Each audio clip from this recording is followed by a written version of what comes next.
To truly speak truth to power is to speak and to tell one's story to break down stigma.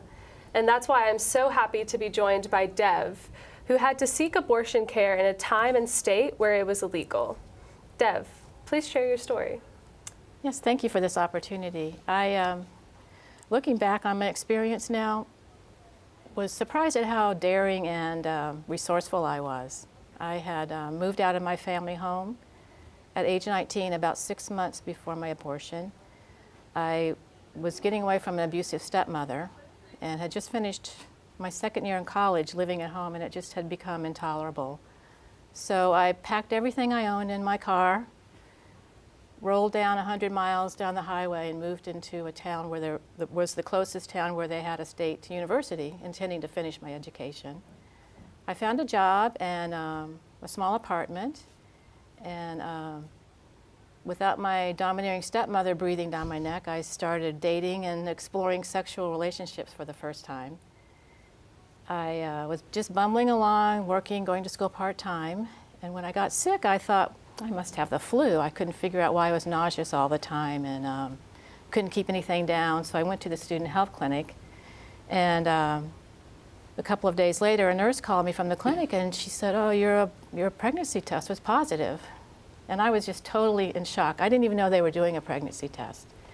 I mean, that was the farthest thing from my mind because I thought I had been careful.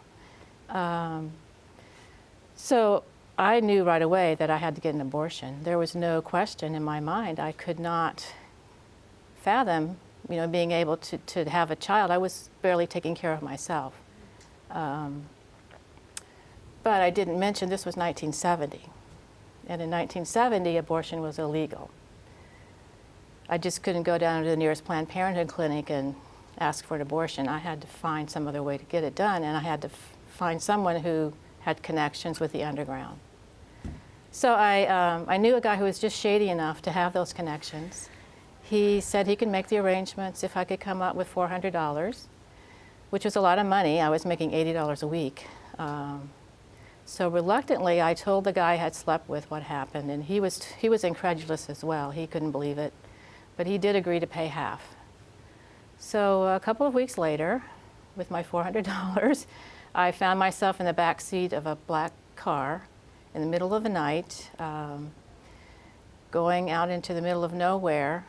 There were two men in the front seat. One was the guy who'd made the arrangements for me, and the other was a man I didn't know, the driver. It seemed like it took forever to get where we were going. It was a rundown motel out in the middle of nowhere. They didn't, I think, want me to know where we were. Took me into the motel, introduced me to the doctor, and I don't remember much after he told me to lie down on the bed.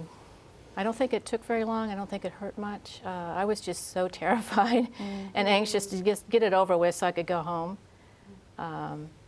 So it was done. I got home. I felt really hopeful that it would take, because I had left the motel with a rubber tube that was in me that was supposed to come out eventually and finish the procedure. It did. It finally came out, and there was some tissue that came along with it, unrecognizable. And I knew at that point that I wasn't pregnant anymore.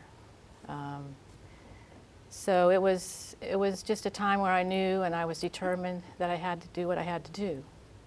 And I'm telling my story because I feel like it's important for those of you who are young and fighting this fight to be inspired and know what it was like before Roe v. Wade, and to keep that in mind, because so many of my sisters weren't as lucky as I was. They didn't survive these back alley abortions.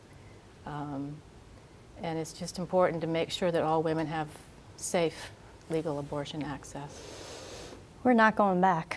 No, we can't go back. That's right. No. Thank you so much for sharing your story with us, Dev. Thank you. Yeah.